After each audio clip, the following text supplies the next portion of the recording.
Basahin natin yung yung comment ni O Takero, lalo nang hindi sisipot yan si Sara sa April 22 hearing. Hindi na sisipot lalo yan. O, alam niyo kung bakit. O, talon na nga tayo. O, alam niyo kung bakit di sisipot yan. O, tinan niyo to sabi dito. Wait lang, ayan yan. O, sabi dito, hingi ng aso ko, no? O, Remulla, Trillanes, Amlac, et al. To testify in VP Duterte impeach hearing. Tinan nyo. Balita to kanina. Oo. So sa April 22, mga kababayan, no, pupunta si Ombudsman Boying Remulla, pupunta si Trillanes, pupunta yung Amlac, at saka yung iba pa, para mag-testify sa mga dokumentong ang hawak nila. So di na pupunta lalo yan pag ganyan. Tinatakot lalo ng ABS-CBN. Huwag nga kayo magbalita ng ganyan. Natakot yung si Sara. Sabi dito, we are anticipating 5 resource person for our hearing this Wednesday. Ito mga resource person na scheduled on Wednesday, sila ay relevant pagdating sa allegations na ito ang pag-uusapan pala sa April 22, unexplained wealth ni Sara Duterte. At saka yung non-disclosures of the statement of asset, liabilities, and net worth, yung SALN. Now, which constitute betrayal of public trust, sabi nga po ito ni Jervil Luistro. So, yan, si Remulla, no, Remulla is expected to testify and present copies of the Vice President SALN after receiving a subpoena for Duterte's SALN to the years 2022, 2025, 2007, to 2013, and 2016 to 2022. Puta, lahat pala, pati tinago nilang SALN ni ni pangalan nito? Ni Martires. O, tingnan nyo nagulat ako dito Pati pala yung SALN from 2016 hanggang 2022 na tinago po ni Martires, ilalabas po ni Ombudsman Remulla. Patay ka dito. Patay tayo dito.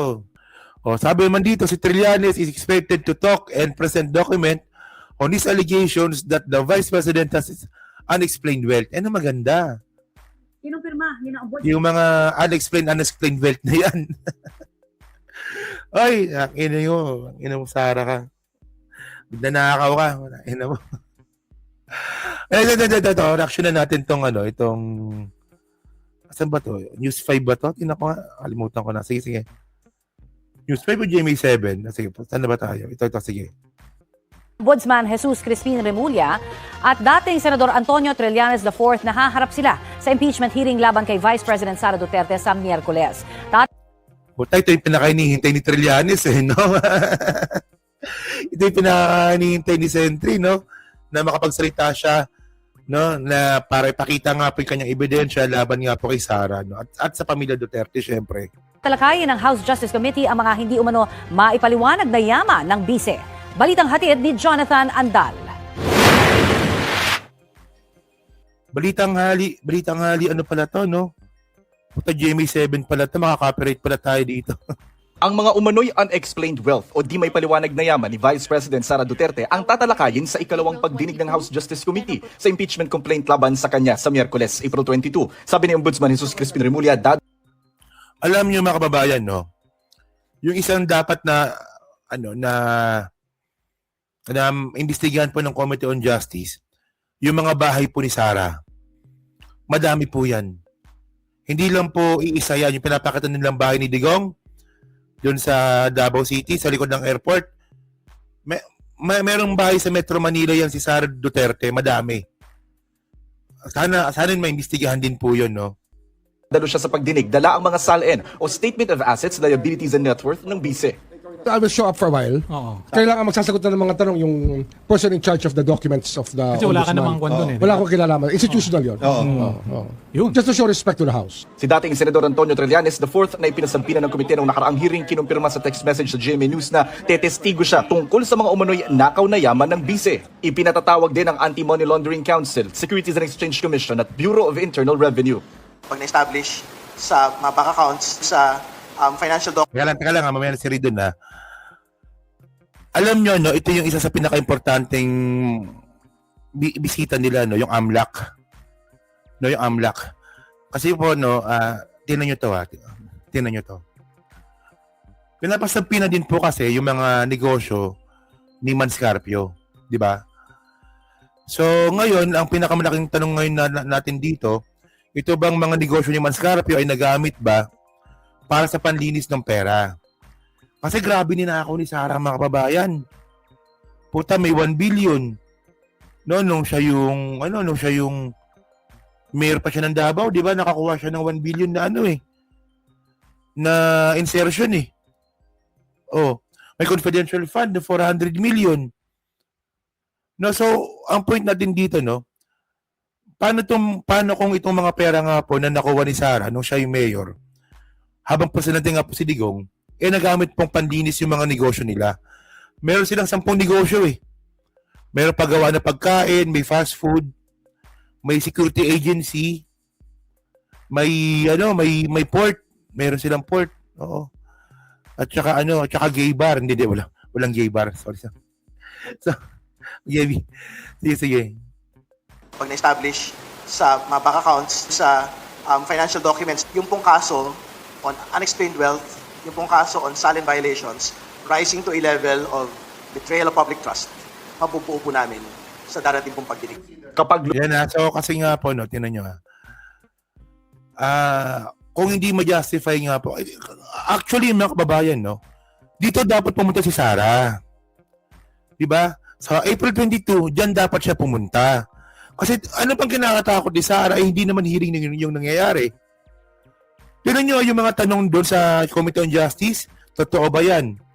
Totoo ba yung dokumento na yan? Totoo ba yung dokumento na yan? Ganun lang eh. Walang hearing na nangyari eh. So anong kinakatakot ni Sara? Alam nyo mga kababayan, no? Kung kayo meron kayo 10 negosyo, at yung 10 negosyo po na kumikita kayo dyan, tapos bababuhin lang ng Committee on Justice, pupunta ako. Pupunta kayo, di ba? May 10 negosyo kayo. Pinagbibintangan ng Kongreso, ng Committee on Justice na may anomalya, pupuntahan ko yan. Kasi, negosyo pinag-uusapan dito. Sa mga negosyante, alam niyo yan. Kung gaano ka-importante yung negosyo. Parang sanggol po yan yung negosyo eh. Di ba binibaby natin yan eh. Ewan ko ba, no? Pero, continue, Ridon. Tumusot ito sa Kamara at umakyat sa Senado, paano kaya ito isasabay ng mga senador sa kanilang trabahong gumawa ng batas? Okay na, patuloy mo natin doon kasi iba na. Ibang topic na yung pinag-uusapan. So ngayon, mga babayan, no, tinan nyo to. Ano ba tayo? Ito. Meron ditong si Heydarian at saka si Trillanes na meron silang pag-uusap no? Ano lang to trailer lang to, no? Trillanes warns of the dangerous 2028 race and the worst Duterte presidency. So, anong title nun? The View from Manila with Richard Heydarian, no? Puta. Ayop si Richard, no? Puta, may sarili ng show, no? Sana all, no? O si Patty Bao pala, di ba? Yung mga kakamping. Nasa DCRH na rin, di ba? So, tinan nyo to, Itong sinabi ni ni Sentry dyan. Hindi, lakihan natin para maganda. Para mapanood natin sa Sentry. Tignan nyo Saan na ba yun? Ito, sige. By saying that we should all be very, very worried. Right. That it's an existential issue as far as our democracy is concerned.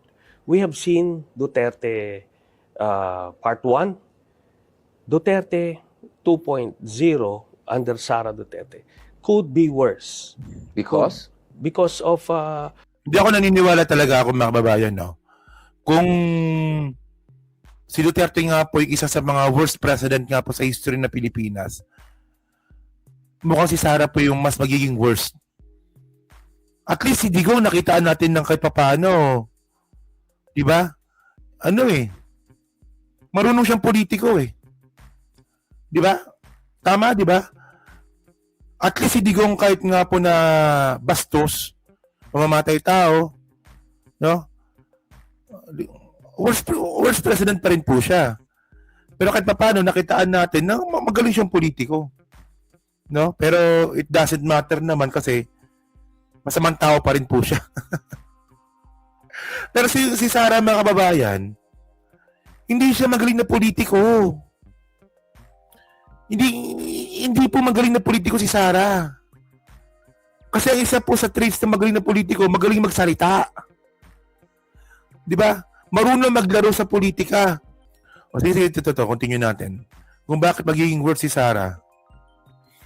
Could be worse Because because of the temperament of Sara Duterte. worse than her father? I personally believe that they're the same. Sara Duterte is basically digong without the sense of humor and a shorter fuse. Hindi, seryoso. Alam niyo kung ano nakakatawa dito? Yung sinasabi ni Trillanes, nakakatawa. Pero seryoso niya sinasabi. Alam niyo, mas ano ako dun eh, para sa akin, mas natatawa ako sa ganyan eh. Di ba? Hindi, pero at least you get my point, di ba? At least hindi ko marunong lumaro. Si Sara, bobo po yan. Oh, baka mamaya, lahat ng mga kaalyado niya magalit din sa kanya pag siya naging presidente. Oo. Okay. So sabi nga po sabi ni Trillanes, si Sara Duterte daw po, digong version without sense of humor. Hindi. Ako natawa talaga. Natawa talaga ako dun, ha. So, ibig sabihin si Sara boring. So, ibig sabihin si Sara corny. Walang sense of humor, eh. Isipin mo yan, ha, Duterte version na walang sense of humor. Puta, hindi pang politiko yun. Alam niyo ibig sabihin nito, mga kababayan. Walang kwenta talaga si Sara. Dala niya lang talaga yung apelidong Duterte. Si Sara daw po, Duterte, version ng tatay niya, na sabi niya na walang sense of humor at saka maiksi yung yung fuse. Madali sumabog. Oo. So, mas delikado nga talaga. I personally believe that they're the same. Sara Duterte is basically digong without the sense of humor and a shorter fuse. So, And not the coordinates of... Yes. I mean, in fairness, kay Digong, Yeah. I mean, magaling siya. I mean, he could talk about many things kahit di I agree. Oh. and I Di ba? Hindi, gets din ni Gets din ni Heidi rin yung sinasabi natin dito eh.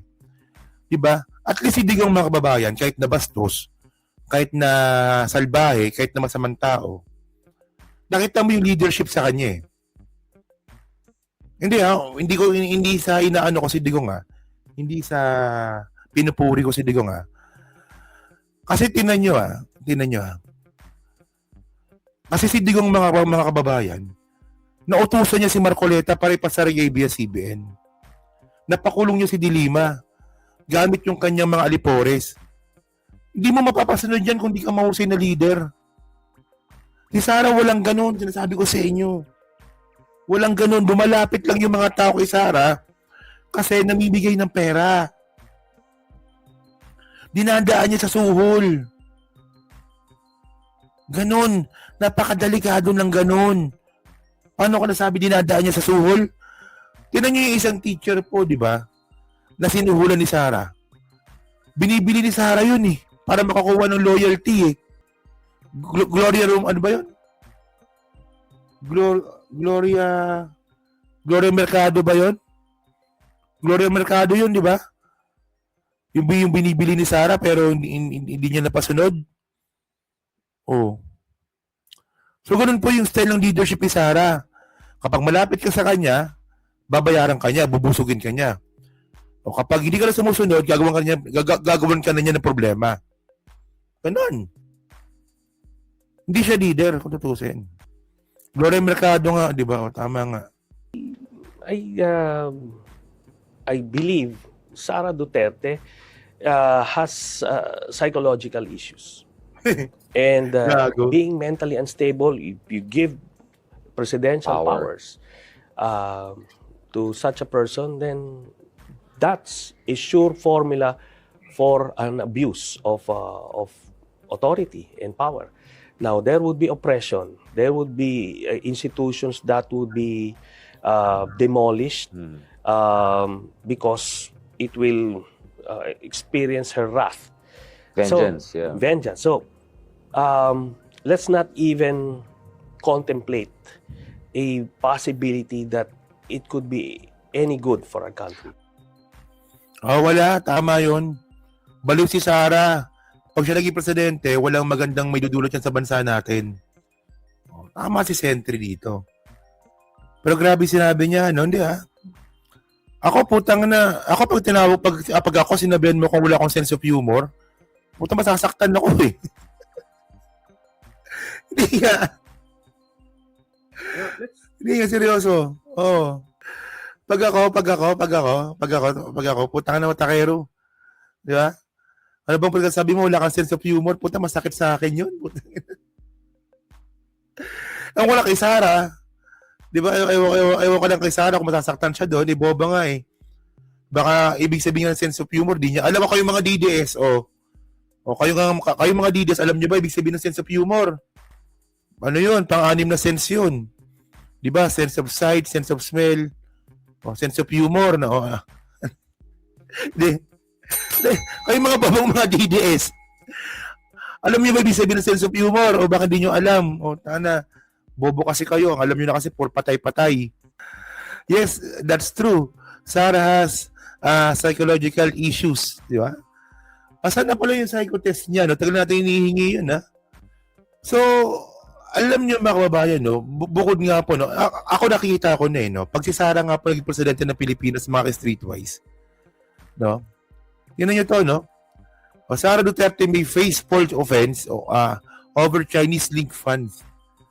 Alam niyo, sa sobrang bobo ni Sara, mga babayan, puta dinamay niya pa si PBBM dito, no? Kumuha ng pondo. Galing po sa Chinese, galing po sa Paramali. Vice President Sara Duterte may have committed an election offense if allegations that her 2022 campaign was partly financed by Chinese nationals. Bawal to eh. Linked to pharmaceutical firm Parmali are proven true. Sabi nga po ni Joel Chua. Ang tanong, kaya ba itong panindigan ng COMELEC? Meaning, walang kabuhay-buhay. Walang yan na yan. So, tingnan niyo mga kababayan, bakit ang gulo ng slide ko? Ba't biglang Ramil Madriaga kagad to? So, tingnan niyo mga streetways, di ba? Yung salin ni Sara Duterte, mga kababayan, yung salin ni Sara, hindi. Tama. Paano ba ito? Nakalimutan ko ng topic nito. Yung pagkuha nga po ni Sara Duterte, magkano to? 175 million, di ba? 175 million to. Ito nakuha niya po sa Parmali. Ang tanong, dineclare niya ba ito sa SOSE? Di ba dineclare ba ni Sara Duterte ito sa SOSE niya? Itong nakuha niya sa Parmali. O baka hindi. Kasi hindi, sa tingin ko hindi talaga. Kasi po makikita po talaga ng ng COMELEC sa simula pa lang. Kunwari nag-file ka ng SOSE, di ba? Tapos nakita po Parmali ito nakikita ng COMELEC yan. So, ibig sabihin nun, tumanggap ng pera si Sara, 175 million nang walang SOSE. Wala rin salin malamang. Walang SOSE, walang salin. Salin ba ito pinag-uusapan natin? Salin nga pala ito, no? Mulax, oo. So, meron pa yan, no? Ito, meron pa yung binabanggit dito, eh. Si Ramil Madriaga din pala, no? Kasi ang gusto ko pakita dito, malamang dito nila kinukuha yung mga binabay nila kay Kaufman. Diba? Sabi dito, no, in April 2026, last week nga ito, Ramil Madriaga, a detained former intelligence officer and self-proclaimed bagman of the Duterte family, alleged in the notarized affidavit that he transported 1 billion in cash for former President Rodrigo Duterte in February 2020. No? So, di ba sabi dito, no? O yung logistics pala dito, 1 billion, no? Madriaga claim he transported 1 billion in cash using Toyota Super Grandia.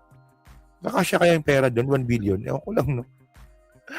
The cash was arranged in stacks of 1 million in 1,000 bills sealed in transparent plastic and transported to a designated meeting point in Muntinlupa. So, yun, no? So, actually, mga kababayan, no? Baka wala rin tax declaration. O nga, no? Hello po, Ma'am Rowena. Hello po, no? O nga, no? Kapag may tax, kapag may nakuwang pera pala, no? May tax declaration din pala yan. So, yun na, kababayan, no? So, kayo po, no? Masasabi nyo nga po dito sa posibleng nga pong paglabag ni Sara Duterte sa kanyang salin. O, di ba? O, salin nga itong pinag-usapan natin. Kasi tinan nyo ha. Sa hearing nga po na mangyayari nga po sa House sa April 22, doon na po pagtutugma-tugmain yan. Yung salin at saka yung mga perang natanggap ni Sara nung siya po ay mayor. No, kasi hindi talaga nagtutugma eh. Di ba? So, hindi nagtutugma kung paano lumobo yung pera ni Sara ng 1,120%, no?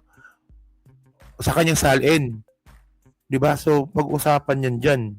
Di ba? Okay. So, parang naguluhan ata ako sa sarili ko. Di na, makinantok na naman ata ako. Di ba? Kasi alas 11 na kasi. O, sige. Last topic tayo.